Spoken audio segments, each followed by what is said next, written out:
Hola, bienvenidos. Hoy vamos a responder algunas preguntas, pero antes vamos a enviar algunos saludos. Vamos a saludar a Edgar Antonio Ramírez Tejeda, colega profesor de República Dominicana. Damián Alejo Cutipa, que nos mira desde Perú. Ramón Braná, uno de nuestros más fieles suscriptores, que siempre nos ve y nos escribe desde Asturias, España. José Alfredo Jiménez Padilla. Alberto Lozada, que nos ve desde Bogotá, Colombia. Corregime, Alberto, si estoy equivocado, porque a veces me olvido.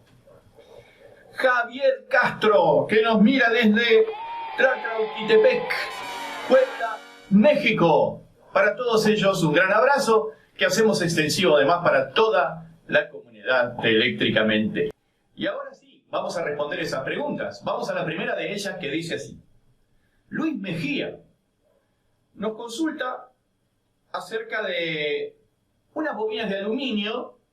Él quiere saber, para hacer unas que sean equivalentes, cuánto es el peso en gramos si las quiere pasar a cobre. ¿Sí? Pasar a cobre acá en mi país quiere decir vender, pero no. Yo me refiero a pasar de aluminio a cobre, ¿de acuerdo? Una de las bobinas de aluminio es de calibre AWG 24 y la otra es de calibre AWG 20. La primera pesa 0,15 libras y la segunda 0,3 libras. La pregunta es, ¿cuánto alambre de cobre, cuántos gramos de alambre de cobre tiene que comprar para realizar estas bobinas, no en aluminio, sino en cobre? Recalculando. Él me dice que multiplicando el peso por 3, para no alterar el número de espiras, le han dicho que da resultado. Me pregunta si es correcto. Bueno, vamos al desarrollo del cálculo paso a paso y vamos a ver si es correcto esto de multiplicar por 3 para obtener el peso en cobre. Bueno, muchachos, no se asusten porque el pizarrón está bastante llenito, porque lo voy a ir explicando paso a paso y esto es una cosa muy simple. Como les decía, tenemos dos bobinas de aluminio.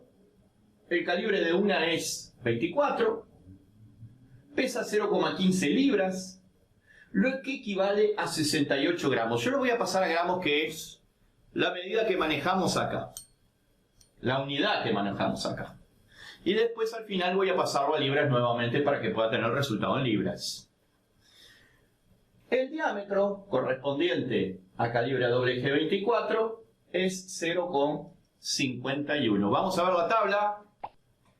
Y allí ustedes pueden ver que para calibre AWG 24 corresponde un diámetro de 0,51 milímetros. La otra bobina es de AWG 20 y para AWG 20 corresponde un diámetro de 0,81 milímetros. Así que la segunda bobina, calibre AWG 20, 0,3 libras es el peso, que equivale a 136 gramos, y el diámetro 0,81 milímetros. Voy tomando ahí los datos. ¿Cómo hice la conversión de libras a gramos? Porque una libra equivale a 453,59 gramos y un gramo equivale a 0,0022 libras. Entonces, 0,15 libras resulta de multiplicar 453 por 59 por 0,15 nos da el peso en gramos. 0,15 por 453,59 nos da el peso en gramos, son 68 gramos. 0,3 libras es el doble de esto, así que directamente yo podría decir son 136 gramos, pero si hago la cuenta, 453,59 por 0,3 me da 136 gramos. De ahí saqué la conversión de libras a gramos de ambas bobinas. Lo que no tengo en este caso son las dimensiones de las bobinas. Es un dato que necesitaríamos para hacer el cálculo exacto. Pero veamos. Veamos. Tomamos una bobina cualquiera, ¿sí? Ante la falta de dimensiones yo me imaginé una bobina. Esa bobina la representé acá. Si la bobina tiene cierta altura, o sea, si las espiras están confinadas dentro de un espacio de un ancho pequeño, va a tener una cierta altura la bobina. Pero si esa altura no es significativa, en realidad, como quien dice, el rectángulo interior y el exterior no van a tener diferencia, o sea, podemos tomar un rectángulo solo. Pero en este caso, lo correcto sería tomar la longitud media. Tenemos una longitud externa, que es el perímetro del rectángulo externo, una longitud interna, que es el perímetro del rectángulo interno, y una longitud media, que es la longitud media de los dos rectángulos. Y esa longitud media se obtiene largo interno más largo externo sobre 2. O sea, largo interno, que es el perímetro de este rectángulo, más largo externo, que es el perímetro del rectángulo externo, sobre 2. Sería un promedio de los dos perímetros. Entonces, el largo interno lo obtenemos como perímetro del rectángulo, largo más ancho por 2. Y yo acá me inventé unas medidas. Puse que el rectángulo interno tiene 4 por 3 centímetros y que el rectángulo externo tiene 5 por 6 centímetros. Entonces el rectángulo interno es 4 más 3 por 2, que son 14, y el externo 5 más 6 por 2, que son 22 centímetros. Esos son los perímetros de ambos rectángulos. Luego, para hallar la longitud media, es el promedio de los dos perímetros. 14 más 22 sobre 2 es igual a 36 sobre 2, es igual a 18 centímetros. 18 centímetros. Ese es el largo medio de la bobina. Y eso es lo que vamos a tomar como la longitud de una espira. Entonces la longitud del alambre de cobre será el largo medio, que es el largo de una espira, por el número de espiras. Supongamos 100 espiras. Entonces va a ser, el largo del alambre total va a ser 18 centímetros, que es la longitud de una espira, por 100 espiras, 1800 centímetros. Recordemos que para pasar de aluminio a cobre se debe tomar un calibre AWG que sea 3 calibres menos o 3 calibres menor. Entonces voy a tomar un calibre AWG de aluminio de 24, lo que significa que para el cobre, AWG del cobre va a ser 21, o sea 3 calibres menos. Y el diámetro del AWG 21 corresponde a 0,72 milímetros. Entonces yo digo, si yo extiendo el alambre de la bobina, es un cilindro, porque el cobre es de sección circular. Ese cilindro tiene una longitud de 1800 centímetros, que sería, si vemos el cilindro así, en forma vertical, esta sería la altura del cilindro. El diámetro del cilindro, si lo paso a centímetros, estos 0,72 milímetros, son 0,072 centímetros. El volumen del cilindro, el volumen del hilo de cobre sería, es pi por radio al cuadrado por altura. O sea, pi por el radio, que es la mitad del diámetro. Si el diámetro es 0,072, el radio es 0,036 al cuadrado, por la altura, que es 1800. Pi, que es 3.1416, por radio al cuadrado, por altura. 7,33 centímetros cúbicos es el volumen de este cilindro, que es el alambre que constituye la bobina. La densidad o peso específico del cobre es 8.96 gramos por centímetro cúbico. Y la densidad o peso específico del aluminio es 2.7 gramos por centímetro cúbico. Si nosotros dividimos estas densidades, entonces la relación me da 3.32. Por eso que el compañero me decía que si multiplicaba el peso de la bobina de aluminio por 3, le daba el peso de la bobina de cobre. Pero, atención, porque no es 3, sino que es 3,32. Bueno, le va a dar igual un resultado aproximado, pero no deben olvidar que para aluminio y para cobre, si queremos mantener la resistencia de la bobina, el número de espiras, entonces el diámetro del alambre no va a ser el mismo. Ese es el detalle que nosotros contemplamos acá. ¿Se acuerda cuando publicamos un video que se llamaba Aluminio versus Cobre? Y explicamos cómo se debía reemplazar una bobina de aluminio por una de cobre. ¿Qué medida tenía que tener el alambre? Bueno, a esta conclusión llegamos en ese video. Y esto lo que está haciendo es contemplar que la resistividad del cobre no es igual a la resistividad del aluminio. Tal vez, haciendo ese método de multiplicar por 3, pueda obtener un resultado aproximado. Yo, como no tengo las dimensiones de las bobinas, no puedo saber si haciendo todo este desarrollo llego a un resultado parecido que haciendo la multiplicación por 3. Habría que probar. Usted que tiene las dimensiones de las bobinas, si quiere, haga la prueba para ya salir de la duda. Bien, una vez conocidos los pesos específicos o densidades de ambos materiales, vamos a decir que peso es igual a densidad por volumen. Entonces, en el cobre es 8,96, que es la densidad, por el volumen, que es 7,33, ya lo habíamos calculado acá, me da aproximadamente 66 gramos. Vale decir que esa bobina imaginaria, ¿no? Yo me la tuve que imaginar, inventar las medidas, porque no tenía la bobina real ni tenía las medidas de ella. Entonces, esa bobina de aluminio, para ser realizada en forma equivalente con una de cobre, estaríamos necesitando 66 gramos de cobre de calibre AWG 21 o 0,72 milímetros de diámetro. Si este peso de 66 gramos lo pasamos a libras, entonces son 66 por 0.022 y nos está dando 0.15 libras. Coincide de casualidad con este dato que teníamos inicial, pero eso es casualidad nada más. 0,15 libras. Usted dirá, bueno, pero entonces el mismo peso de aluminio que de cobre. No, no. Lo que pasa es que yo acá me imaginé las medidas de la bobina. Y hay que ver cuáles son las medidas reales, ¿verdad? Este es el procedimiento para que me dé exactamente el peso de cobre que necesito para reemplazar la bobina de aluminio. En realidad no es peso, sino que es masa, ¿verdad? Eso lo tengo claro, pero como acostumbramos decirle peso, le digo de esa manera. Siempre procedemos de la misma forma, o sea, para una bobina, y habría que hacer el cálculo después para la otra, ¿verdad? Bueno, esta sería la respuesta a la primera pregunta. Vamos a responder ahora a otra pregunta que nos la envía Matías Sosa y que se refiere a la secuencia de fases en los sistemas trifásicos.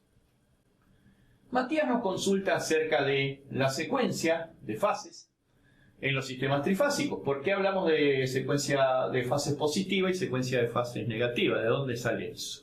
Bien, podemos decir que prácticamente es un tecnicismo, ya que hay quienes prefieren utilizar uno u otro, pero en sí no arroja resultados demasiado diferentes más allá de los ángulos. Entonces vamos a aplicar esto. Secuencia de fases positiva de secuencia ABC, se le llama, ¿verdad? En orden alfabético, digamos. Representamos el sistema trifásico con 3 generadores monofásicos, los cuales tienen un punto de unión en común al que llamamos neutro, y los conductores de línea le llamamos A, B y C. También se les puede llamar RST o L1, L2 y L3. A las tensiones de fase les vamos a llamar tensión AN, que sería aquí, entre este conductor y el neutro, o sea, la de este generador. Tensión BN, que sería la del segundo generador. Y tensión CN, que sería la del tercero.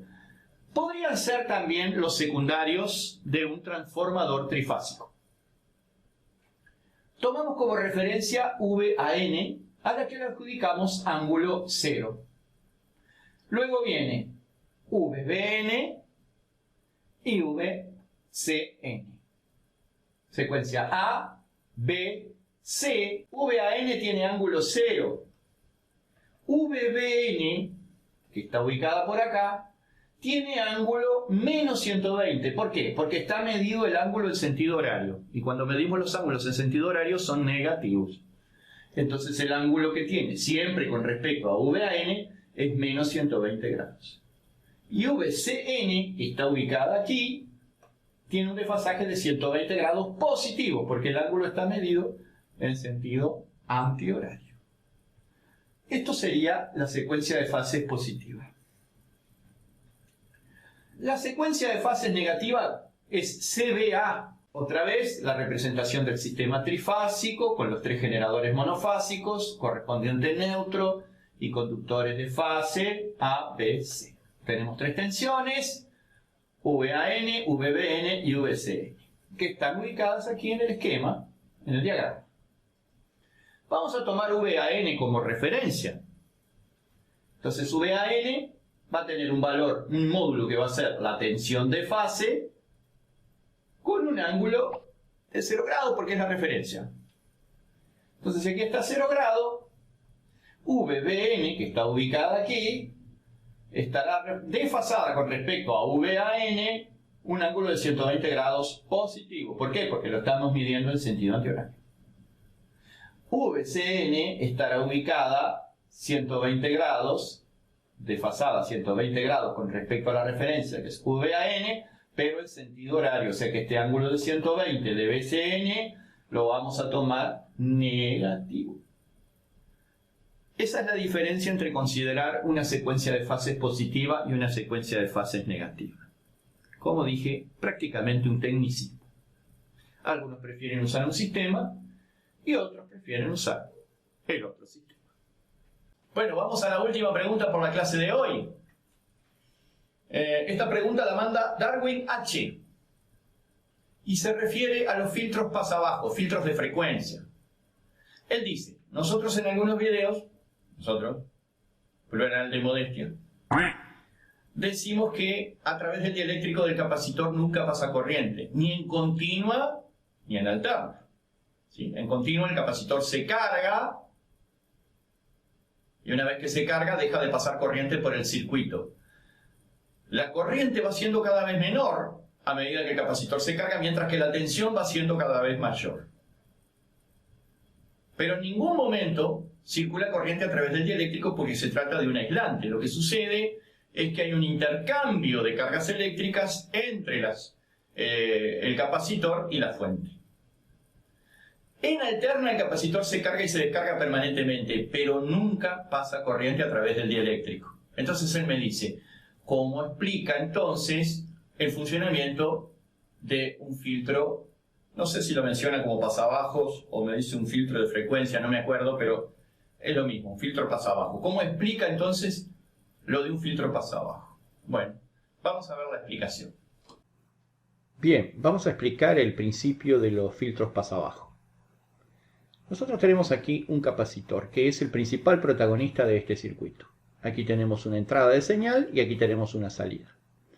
Lo que se espera es que a través del capacitor se desvíen todas aquellas señales de alta frecuencia y solo puedan pasar las de baja frecuencia, es decir, hasta un cierto límite o dentro de un cierto límite de frecuencias o intervalo de frecuencias. Recordemos la fórmula de la reactancia capacitiva. 1 sobre 2 por pi por frecuencia por capacidad. Este 1 podía ser 10 a la 6, 10 a la 9 o 10 a la 12 si cambiábamos la unidad de la capacidad a micro, pico o nanofaradios. Pero vamos a simplificar y suponer que la capacidad está expresada en faradios. Sería 1 sobre 2 por pi por frecuencia y por capacidad. Como pueden ver, la reactancia capacitiva es inversamente proporcional a la frecuencia y también a la capacidad. Aquí lo que nos interesa es que la reactancia es inversamente proporcional a la frecuencia. ¿Qué significa esto? Que este capacitor va a presentar una alta reactancia para frecuencias bajas y una baja reactancia para frecuencias más altas. Podemos simplificar diciendo que el capacitor se va a comportar como un interruptor abierto para bajas frecuencias y como un interruptor cerrado para altas frecuencias. Es decir, que va a tender a conducir, entre comillas, las señales de alta frecuencia y retornarlas al circuito, mientras que solo va a dejar pasar las de baja frecuencia. Esto es un filtro pasabajos. Quizás la duda surge cuando se explica el filtro pasabajos como que el capacitor tiene dos estados, uno de conducción y uno de no conducción. Bueno, en realidad lo que sucede es que tiene baja reactancia para las frecuencias altas y alta reactancia para las frecuencias bajas, así que desvía las altas y deja pasar las bajas. Sin embargo, estas señales tienen una determinada frecuencia, lo que nos está diciendo que son señales de carácter alterno. Por lo tanto, el capacitor aquí se comporta como cualquier capacitor frente a una señal alterna o a una corriente alterna, es decir, se carga y se descarga permanentemente. Nunca pasa corriente a través del dieléctrico. La corriente llega de la entrada hasta la armadura superior y de la armadura superior hacia la entrada. Y luego, de la entrada hacia la armadura inferior y de la armadura superior vuelve a la entrada. O sea, siempre está cambiando de sentido, pero nunca pasa corriente a través del dieléctrico, tal como lo habíamos dicho en su momento. Por eso nosotros vamos a decir que en un filtro pasabajos el capacitor se comporta como suele hacerlo en corriente alterna. Bueno amigos, hasta aquí llegamos por el día de hoy. Espero que haya sido suficientemente claras las respuestas. De mi parte es todo y les mando un abrazo enorme. ¡Vamos nosotros! Hasta la vista,